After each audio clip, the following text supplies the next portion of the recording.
Hello, and welcome to another Tuesday tip.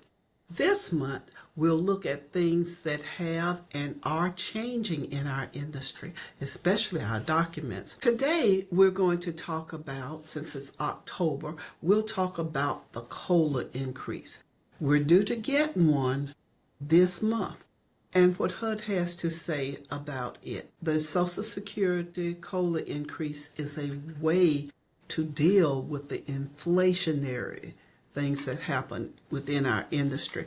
And HUD says that we can count these in several different ways. We should be receiving the 2026 COLA increases within the next week or two, I would think. And the reason I hesitate is because you know that the government is on a shutdown, a temporary shutdown, I pray. Paragraph B3 on page 35 of the Housing Notice 2023-10 tells us, effective the day after the Social Security Administration has announced the COLA, that the public housing authorities and the multifamily owners are required, are required to factor in the COLA when determining Social Security and SSI annual income and benefits.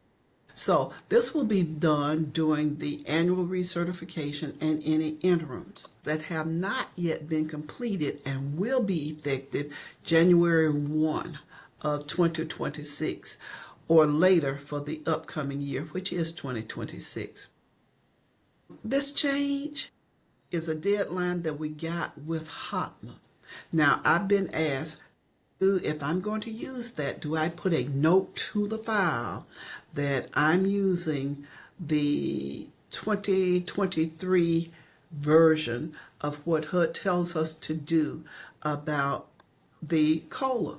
And yes, you can. You can never have too much backup as to what you're doing and what you're doing in the files. Originally, it was set up, and 2023-10 told us that these changes would come about, that we could use the COLA amount that comes out in October if we were ready with our software and things of that nature.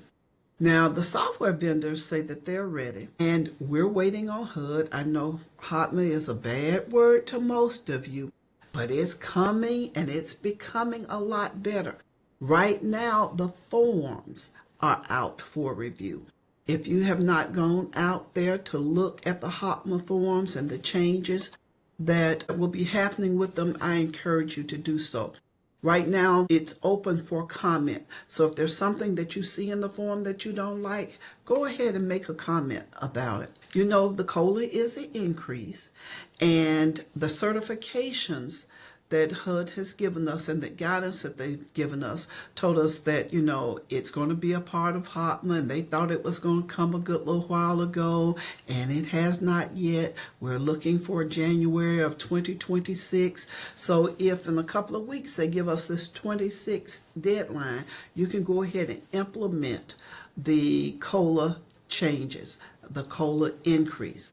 The handbook states that these benefits in EIV only has the COLA increase at the end of the year. And I think HUD was trying to do something to help us out by giving them to us in October. So this new requirement should help us some. Many of you may remember that we were having to figure out what the AR increment would be for the upcoming year for January, February, March, and April. And a lot of people were going back having to do IRs because they just didn't count them at all. But we've got permission now to go ahead once they're announced and use them on those certs. So I want to encourage you to look and listen out for the 2026 and to apply it to all of the January, February, March, and April certs that you have coming up. If your software won't allow you to, talk with your software vendor. Well, that takes our tip for today. Don't forget, we're on a government shutdown, so don't be discouraged. if it might not come until the end of October. But whenever it comes, we want to be ready for it. Thank you, and see you next time for another Tuesday tip.